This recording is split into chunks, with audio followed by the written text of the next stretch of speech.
আসুন বেরাদারান ইসলাম, জামাতের সঙ্গে নামাজ পড়লে কতটুকু কি উপকার আমার নবী, আপনার নবী, দো জাহানের বাদশা জনাবে মুহাম্মদুর রাসূলুল্লাহ সাল্লাল্লাহু আলাইহি ওয়াসাল্লাম হাদিস পাকের মধ্যে ইরশাদ করেন, যারা ফজরের নামাজ জামাতের সঙ্গে পড়বে আল্লাহ রাব্বুল আলামিন তার নামে আমলে হযরত আদমের সঙ্গে যেন সে 20 বার হজ করলো সে মত নেকি দান করবে। সুবহানাল্লাহ। এত আসলে জোরে বলতে হবে, জোরে আরো বলে দেখেন তো।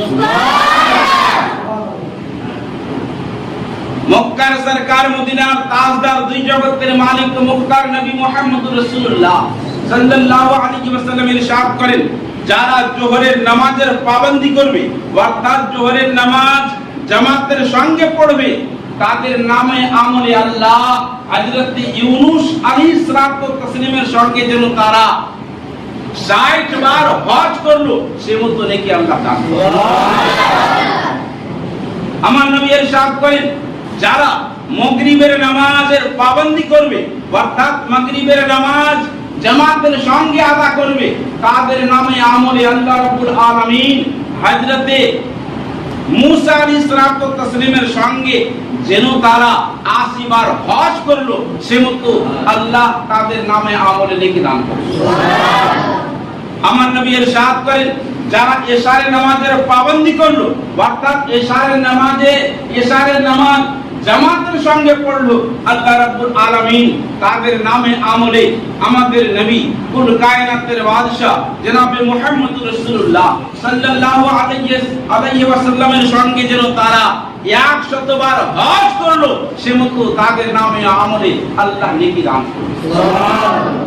তাহলে নামাজের পাবন্দি করলে গেলে কতটুকু নামাজও কায়েম করা হলো আর নবী রাসূলগণের সঙ্গে আমাদের আপনাদের হজের নেকিও দান করবে।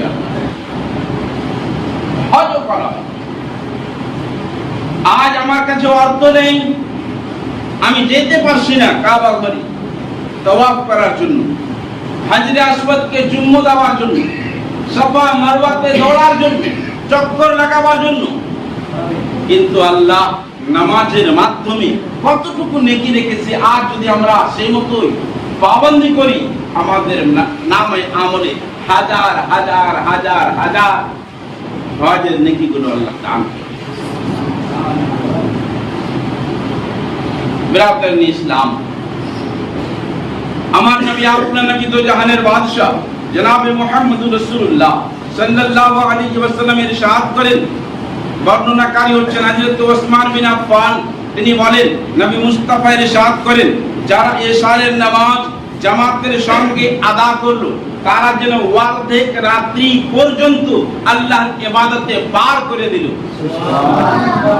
আর যারা ইশারের নামাজ জামাতের সঙ্গে পড়ার পর ফজরের নামাজ জামাতের সঙ্গে আদা করলো তারা যেন সম্পূর্ণ রাত ঘুমিয়ে কাটালো, সেও যেন এই রাত্রিতে ঘুমানোর পরেও আল্লাহ রাব্বুল আলামিনের নবী বলছেন সম্পূর্ণ রাত সে কাটানোর পরেও তাদের নামে আমলে সে শুয়া অবস্থা, ঘুমানো অবস্থা নিঃশ্বাস নিয়েছে ওই নিঃশ্বাসের নাকি আল্লাহ নামে আমলে দান করবেন। সুবহানাল্লাহ। কি বুঝলেন? ফজরের নামাজ আর ইশারের নামাজ যদি আমরা জামাতে পড়ি, রাতে যদি ঘুমিয়ে যাই, ঘুমানোটাও আল্লাহ আমার আপনার ইবাদতের মধ্যে লিখবেন। সুবহানাল্লাহ। ইবাদতের মধ্যে লিখবেন, কিন্তু আমরা